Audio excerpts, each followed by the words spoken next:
저희 교회가 2009년 6월 21일에 첫 번째 예배를 드렸고, 그리고 첫 예배가 저희 창립 기념일입니다. 그로부터 8년 7개월이란 세월이 지났습니다. 그리고 임직이 두 차례 있었고, 근데 이번처럼 기준을 명확하게 세우고 비교적 많은 분들을 교회 직분자로 세우는 것은 처음입니다.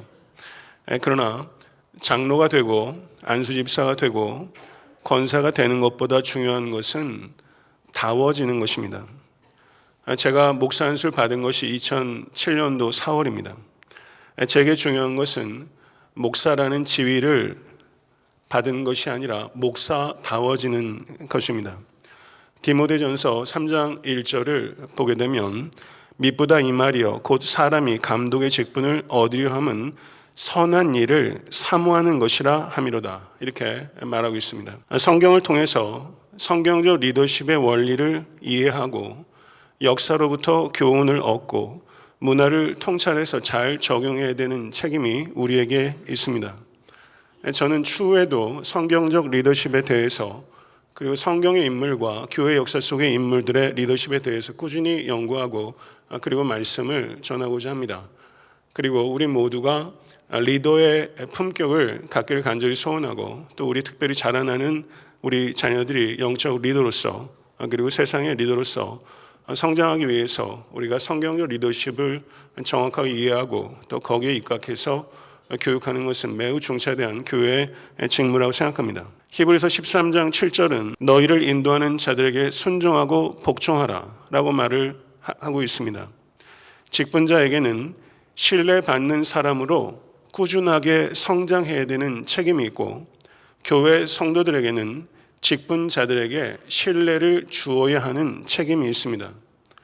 건강한 성도와 건강한 교회의 가장 중요한 표직 가운데 하나는 경건한 권위에 대한 존중입니다. 하나님께서는 우리 모두가 그리스도인들이 본받을 만한 모델이 되기를 원하십니다. 그리고 그 중에서 직분자로 세워지는 분들은 교회가 공개적으로 인정하는 본이라고 할 수 있습니다. 그리스도인들이 어떻게 살아야 하는가? 여기 이분을 보십시오. 이렇게 교회가 공개적으로 선포하는 것이 임직식이라고 할 수 있는 것입니다. 그러나 저희가 공개적으로 본이라고 세우는 직분자들 역시 완벽한 본은 아니고 자신보다 뛰어난 믿음의 본들이 회중 가운데 적지 않게 있다는 것을 항상 잊지 않고 염두에 두시는 겸손함을 배울 수 있게 되기를 간절히 소원합니다. 그렇기 때문에 직분자가 된다는 것은 경주의 끝이 아니라 정반대로 경주의 시작이라는 것을 저는 말씀드리고 싶습니다. 저는 영적 리더의 성경적 비전 가운데 오늘은 특별히 세 가지 중요한 소주제에 대해서 말씀을 드리겠습니다. 첫 번째는 리더의 성품이고, 두 번째는 리더의 영성이고, 세 번째는 리더의 성장입니다. 첫 번째로 리더의 성품입니다. 성경에는 교회를 어떻게 운영하라라는 구체적인 지침이 거의 없습니다. 그러나 교회 영적 리더들의 성품이 어떠해야 되는지에 대해서는 매우 구체적입니다. 디모데전서 3장 1절에서 7절의 말씀을 보게 되면 이렇게 언급하고 있습니다. 미쁘다 이 말이여 곧 사람이 감독의 직분을 얻으려 함은 선한 일을 사모하는 것이라 함이로다. 그러므로 감독은 책망할 것이 없으며 한 아내의 남편이 되며 절제하며 신중하며 단정하며 나그네를 대접하며 가르치기를 잘하며 술을 즐기지 아니하며 구타하지 아니하며 오직 관용하며 다투지 아니하며 돈을 사랑하지 아니하며 자기 집을 잘 다스려 자녀들로 모든 공손함으로 복종하게 하는 자라야 할지며, 사람이 자기 집을 다스릴 줄 알지 못하면 어찌 하나님의 교회를 돌보리요. 새로 입교한 자도 말치니 교만하여 마귀를 정죄하는 그 정죄에 빠질까 하며, 또한 외인에게서도 선한 증거를 얻은 자라야 할지니 비방과 마귀의 올무에 빠질까 염려하라. 가르치기를 잘하며 라는 자격 조건을 제외하면 모두 다 성품과 도덕적 자질과 관계되는 것입니다. 사회적 지위나 소유와 연관되는 것 단 한 가지도 없습니다. 영적 리더는 행함뿐만 아니라 doing뿐만 아니라 being을 통해서 성도를 섬기는 사람이라는 것을 우리는 분명하게 기억해야 되는 것입니다. 됨이 무너지면, 됨됨이가 무너지면 행함은 한순간에 무너지게 되는 것이고, 그리고 결코 열매를 맺지 못한다. 이것이 성경이 우리에게 가르치는 바라는 것이죠. 영적 리더에게는 책망할 것이 없어야 한다라고 강조하고 있습니다. 이것은 영적 리더의 도덕적 완전함을 의미하는 것이 아닙니다. 눈에 띌 정도로 부정한 행위나 부도덕을 의심받는 사람이어서는 안 된다는 뜻입니다. 그리고 성과 결혼의 영역에 있어서 신실해야 합니다. 그리고 자신을 다스릴 수 있는 힘이 있어야 합니다. 자신을 다스릴 수 있는 힘이 없는 사람이 다른 사람을 다스릴 수 없기 때문입니다. 그리고 가정을 잘 다스리는 사람이어야 한다는 것을 매우 중요하게 강조하고 있습니다. 가정이라는 집은 교회의 집을 잘 다스리기 위한 훈련장이라고 할 수 있습니다. 자신의 신부를 학대하면서 그리스도의 신부를 선대하는 것은 불가능한 것입니다. 구약의 엘리 제사장을 보게 되면 가정이 무질서하면 교회가 반드시 무질서하게 될 수밖에 없다는 것을 우리는 엘리 제사장을 통해서 반면교사로 삼게 되는 것입니다. 그리고 성경에서 나그네를 대접하는 것을 리더의 품목 중에서 매우 중요하게 언급하고 있는데요. 가정에 손님들이 방문하게 되면은 그 가정의 가장과 그리고 아내가 나누는 대화에 어조가 있습니다. 그리고 행동들이 있습니다. 부부 사이에 사랑과 존경이 나누어지는지 나그네들이 감지할 수 있습니다.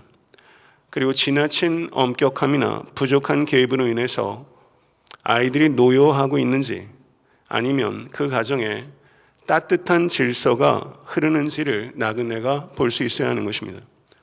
그리고 리더는 돈을 사랑해서는 안 됩니다. 하나님께 드리는 11조가 진정한 11조인지 아니면 명목상의 11조인지 하나님께서는 아십니다.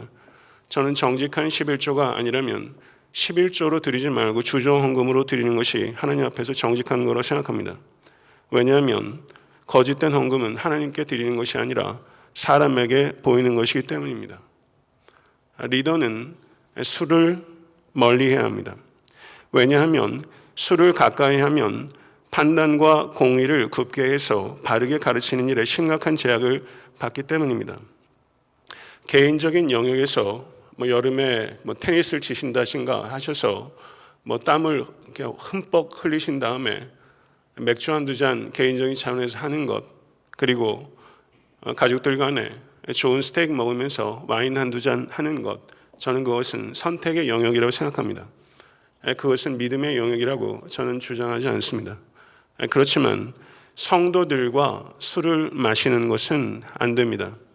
왜냐하면 가볍게 술을 마시는 것 자체가 죄가 아니라 그 모습을 통해서 연약한 지체가 실족하는 것이 죄가 되기 때문입니다. 이것이 성경적 원리입니다. 영적으로 교만한 자가 돼서는 안 됩니다. 직분을 받은 후에는 더욱더 겸손해져야 됩니다. 교회의 리더는 목자이면서 동시에 양이라는 특징을 갖고 있습니다. 리더에게는 반드시 양의 냄새가 나야 됩니다. 교회 영적 리더는 이 역설을 반드시 이해하는 겸손한 사람이어야 된다는 것을 기억하십시오. 교회의 리더가 양의 냄새가 나지 않는다면 그것은 매우 위험한 상태에 들어갔다는 것을 의미하는 것이고, 저는 가장 고약한 교만이 무엇인가? 그것은 배우지 않는 교만이라고 생각합니다.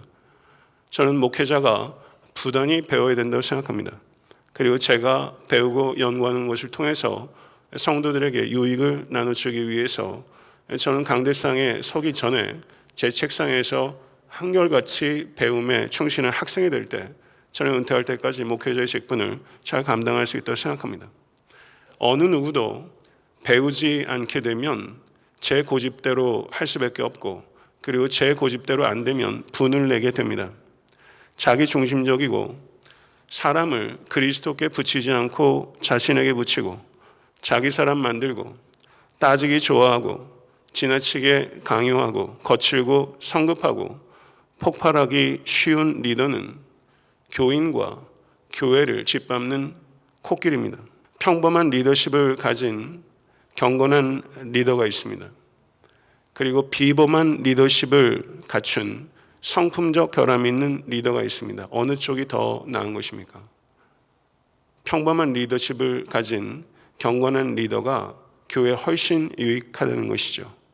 비범한 리더십을 가지고 있어도 성품적인 결함을 가지고 있으면 그것은 교회에 득이 되지 않고 독이 될 수 있기 때문입니다.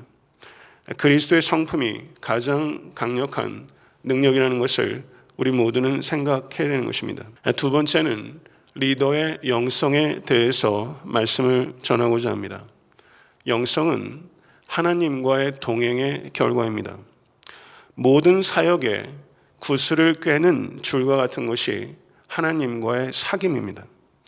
하나님과의 사귐이 없는 사역은 끈이 떨어진 구슬과 같아서 그것은 땅바닥에 놔둔 수밖에 없다는 것이죠.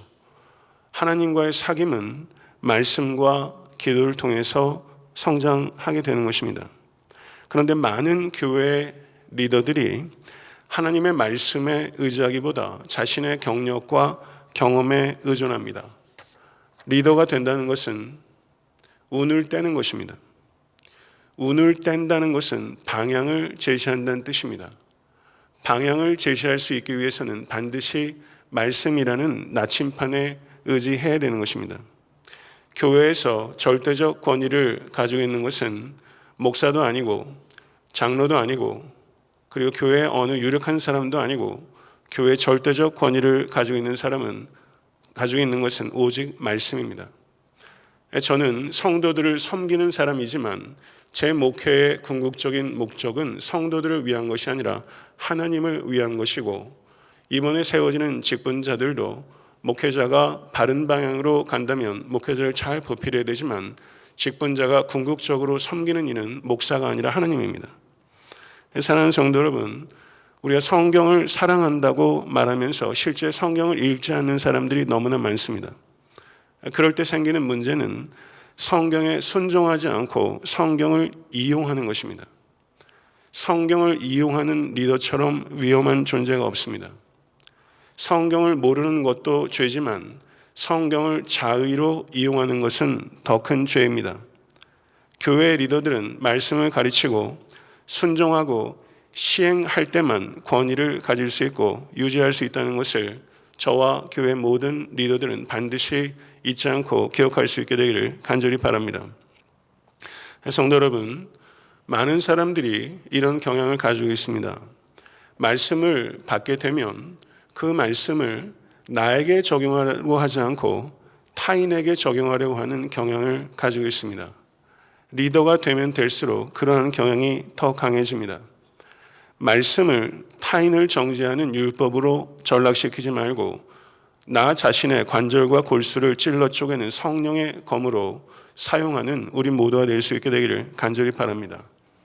자기 자신이 말씀에 순종하지 않으면서 타인에게 말씀에 순종하라고 하는 것, 목회자가 설교하면서 자신이 전혀 그 말씀에 씨름하지 않고 성도들에게 그 말씀에 순종하라고 하는 것, 이것 참 안타까운 노릇입니다.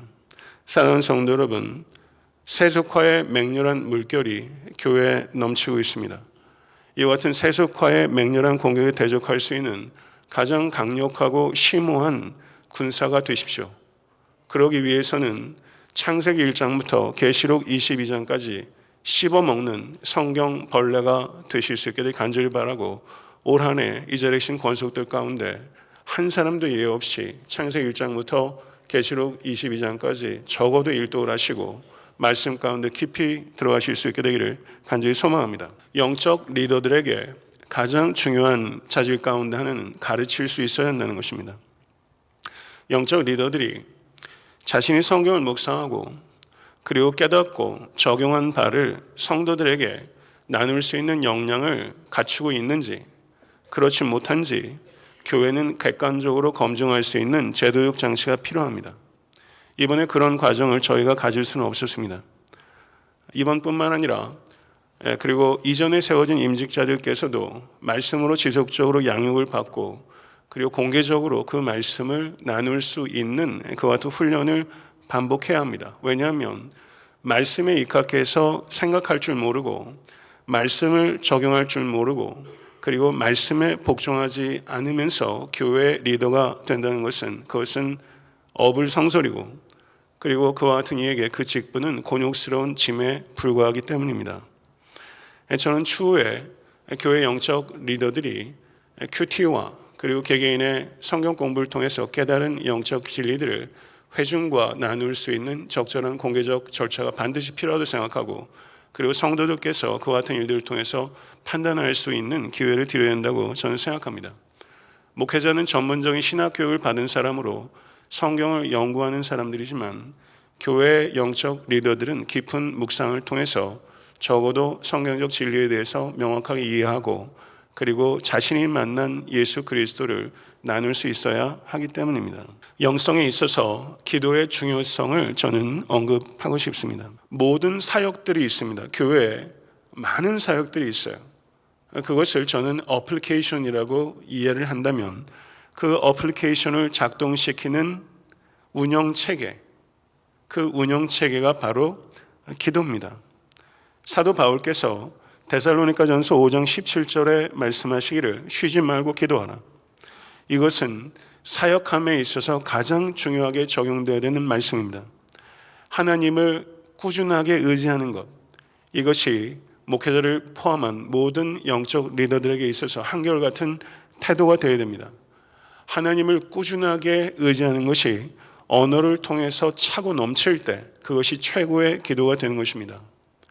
영적 리더의 성품이 모든 사역을 통해서 차고 넘쳐서 흘러나와야 되는 것처럼 영적 리더의 기도는 모든 사역에 있어서 항상 차고 넘쳐야 하는 것이죠. 제가 설교를 준비하면서 이런저런 책들을 읽고 묵상을 하면서 제가 회개한 것이 있습니다. 그것은 기도의 부족입니다. 목양을 하면서 문제 해결이 간단치 않은 경우들이 참 많이 있습니다. 이것이 옳고 그르고의 문제가 아니라 감정의 문제일 때가 참 많아서 이렇게 단순하게 정답을 제시해가지고 해결된 일들도 아니고 그리고 정답을 제시하는 지혜가 저에게도 현저하게 부족할 때가 있습니다. 그렇게 문제에 부딪혔을 때 이렇게 이야기하는 사람이 있어야 됩니다. 우리 잠깐 쉬면서 하나님께 도움을 구하면서 기도하지 않을까요? 이렇게 말하는 사람이 있어야 합니다. 근데 제가 8년 목회하면서 회의 중에 혹은 어떤 사역을 하면서 중간에 제가 일어나서 우리 잠깐 쉬면서 하나님께 기도하지 않겠습니까? 저는 그렇게 제가 얘기했던 기억이 없습니다. 어느 누구도 그렇게 이야기했던 적이 없는 것 같아요. 교회의 장로라는 책을 제가 읽었는데요. 거기에 제레미 린 목사라는 사람이 있었는데 그 사람이 그 책에서 이렇게 얘기했어요. 당회에서 기도를 본질적인 부분으로 만드십시오. 그 자신이 목회를 하는데 한 달에 2번 당회를 모인답니다. 그래서 첫 주에는 기도만 한대요. 그리고 셋째 주에 회의한다는 거예요. 그런데 우리 교회 당회 하면서 전 상당한 유익이 있었습니다. 그런데 단지 당회뿐만 아니라 교역자 회의를 하고 섬기는 회의를 할 때도 회의를 기도로 시작하고 기도로 마친 것은 했어도 그 수준을 넘어서지 못했다는 것을 저는 회개했습니다. 딱 그 정도였습니다. 시작하고 끝내기 위한 기도를 한 것이죠. 그러다 보니까 정말 하나님 의지한 것이 아니라 우리는 자신의 경험과 경력을 의지하는 측면이 많았다는 것이죠. 그런데 사역하면서 기도해야 된다라고 말하면서 정작 사역하면서 가장 게을리하는 것이 기도하는 것입니다. 우리는 기도를 늘려야 합니다. 우리는 회의하는 만큼 기도를 늘려야 합니다. 영적 리더는 기도하는 사람이에요. 양들을 위해서 기도하는 목자입니다. 양들을 위해서 목자가 뭐라고 기도합니까? 하나님, 이 양들을 부디 지켜주셔서 한 마리도 이탈하지 않고 본향이라는 우리에 들어갈 수 있도록 도와주십시오 라고 목자가 기도하는 거예요. 이 목자는 하늘에 계신 목자장이신 예수 그리스도와 목소리를 합해서 양을 위해서 간구하는 자예요. 땅에 있는 목자는 하늘에 있는 목자장이신 예수와 목소리를 합해서 이 양들이 한 사람도 이탈하지 않고 하늘의 본향에 들어갈 수 있도록 도와주십시오. 이렇게 기도하는 거죠. 세 번째는 리더의 성장에 대해서 말씀을 드리겠습니다. 저는 오늘 리더의 성품과 리더의 영성에 대해서 말했어요. 찔림이 있어야 합니다. 왜냐하면 제 자신도 찔리기 때문이에요. 성도 여러분, 하나님께서 보기를 원하시는 것, 그것은 리더의 완벽함이 아니에요. 리더의 진보예요. 디모데전서 4장 11절 16절은 너는 이것들을 명하고 가르치라. 누구든지 내 연수함을 업신여기지 못하게 하고 오직 말과 행실과 사랑과 믿음과 정절에 있어서 믿는 자에게 본이 되어 내가 이를 때까지 읽는 것과 권하는 것과 가르치는 것에 전념하라. 내 속에 있는 은사 곧 장로의 회에서 안수받을 때 예언을 통하여 받은 것을 가볍게 여기지 말며 이 모든 일에 전심전력하여 너의 성숙함을 모든 사람에게 나타나게 하라. 내가 내 자신과 가르침을 살펴 이 일을 계속하라. 이것을 행함으로 내 자신과 내게 듣는 자를 구원하리라. 디모데는요, 약 30대 중반입니다. 회중 가운데는 그의 연소함을 인해서 그의 리더십을 의심하는 사람들이 있었어요. 그리고 사도 바울께서도 내내 사역하면서 이 위대한 사도가 항상 리더십의 문제로 공격을 당했어요. 사도 바울은 항상 그 문제에 시달렸어요. 사도 바울의 권위에 항상 의문을 던졌어요.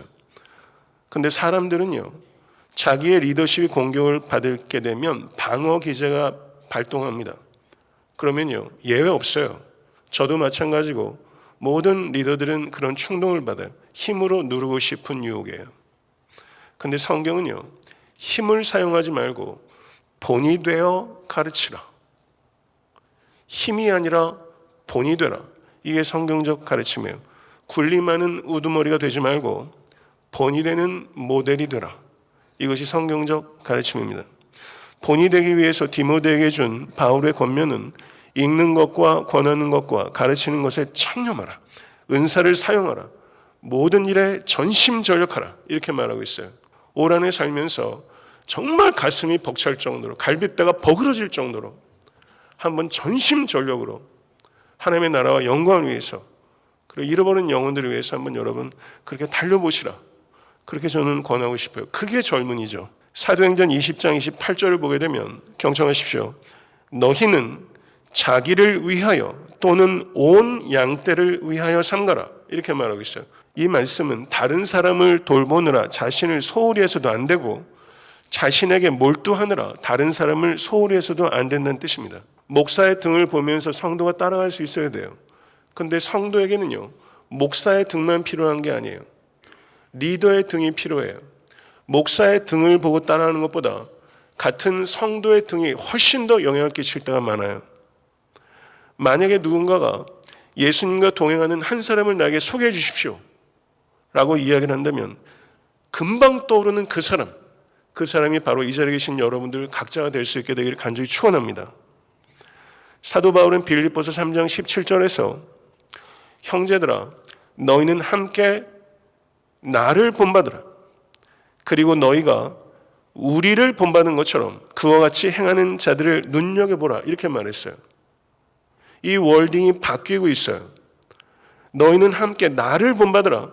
그리고 너희가 우리를 본받은 것처럼, 나를이라고 얘기했는데 우리를이 된 거예요. 그럼 이 우리는 누구예요? 사도 바울 플러스 디모데입니다. 디모데에게 사도 바울은 나를 본받으라고 말한 적이 있어요. 그런데 지금 이 우리 안에 디모데가 들어간 거예요. 사도 바울은 빌립보 성도들에게 나와 디모데를 본받으라 이렇게 말하고 있는 거죠. 이것은 본받음의 선순환이고 본받음의 재생산입니다. 저는 애타한테 섬기는 교회가 나를 본받으라고 말할 수 있는 목사가 필요하고, 그리고 나를 본받으라고 말할 수 있는 목자가 필요하고, 장로가 필요하고, 안수집사가 필요하고, 권사가 필요합니다. 이와 같은 본받음의 재생산들, 그리고 가정에서는 부모가 자녀들에게, 아이들에게 말해야죠. 얘들아, 아빠와 엄마는 완벽하지는 않단다. 그러나 이것을 너희가 본받았으면 좋겠다. 이렇게 말하는 거죠. 아이들은요, 부모가 정직하면 부모를 존경합니다. 정직함이 중요한 거예요. 그래서 이 자리에 계신 부모님들이 자녀들에게 신앙적으로나 삶의 방법들에 있어서 자녀들에게 나를 본받으라 말할 수 있어야 됩니다. 그렇게 살아도 그 자녀들을 만드시는 이는 하나님의 은혜예요. 눈물로 자녀들을 위해서 기도하신 분들 많은 걸 알아요. 저는 정말 믿음을 가지시라고 부탁드리고 싶어요. 자녀 이기는 부모 없습니다. 그러나 부모 기도 이기는 자녀도 없습니다. 이걸 믿으십시오. 이걸 믿으시고 부모의 기도 반드시 응답될 줄로 믿고 하나님께서 역사하실 줄 믿고 마음의 평안과 강건함을 얻으실 수 있는 모든 권속되실 수 간절히 바라고, 양을 위해서 기도하는 그 목자의 기도, 그 기도 하나님께서 얼마나 기쁘게 받으시겠어요. 목자장이신 예수님께서 하늘 보좌 우편에서 그 기도를 하시고 계시는데, 그 마음을 가지고 기도하는 목자의 기도, 목원을 위한 그 기도, 하나님께서 기뻐하시는 기도, 응답하시는 기도가 될 줄로 믿고 끝까지 견디시고 기도하시는 모든 권속되실 수 있게 되기를 간절히 축원합니다. 말씀을 맺겠습니다. 저는 그렇게 이번 임직을 표현하고 싶어요. 미흡한 지혜로 최선을 다한 차선이라고 생각해요. 원칙을 세웠어요. 그 원칙에 따라서 사람을 세우다 보니까 충분히 세울 수 있는 사람 중에 빠진 사람이 있더라고요. 그리고 제가 세우고 싶은 사람도 원칙 때문에 세우지 못한 사람도 있어요. 그래서 세워도 되는 사람을 못 세운 분들이 적지 않아요. 그것에 대해서 저는 좀 아쉬워요. 그렇지만 원칙을 세웠기 때문에 세워서는 안 되는 사람을 세우지는 않았어요. 저는 그것이 이번 임직의 성과라고 생각해요. 사랑하는 성도 여러분, 하나님의 핵심적인 계획은 그리스도를 닮은 리더를 통해서 교회를 세우는 것입니다. 그 지위가 축복이 아니라 그리스도를 닮는 것이 항상 축복입니다.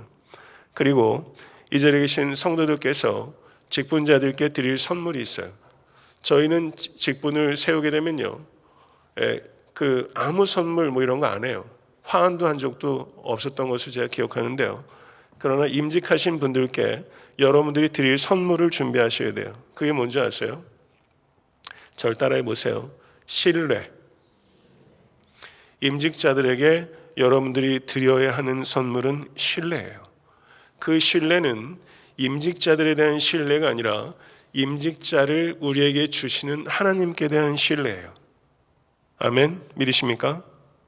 가장 중요한 것은 우리 모두가 하나님께서 쓰시는 영적 리더다워지는 거예요. 다워지는 것, 다움이 되는 것, 이것을 기억하시고 한 분도 예외 없이 나이가 연산 분이시나 연로하신 분이시나 다워지는 목사 다워지고 장로 다워지고 안수집사 다워지고 권사 다워지고 집사 다워지고 무엇보다 그리스도인 다워지는, 그리스도인 다워지면 왜 좋은 목사 안 되겠어요? 모쪼록 다워지는 모든 권속 되실 수 있게 되기를 우리 주 예수 그리스도 이름으로 간절히 축원합니다.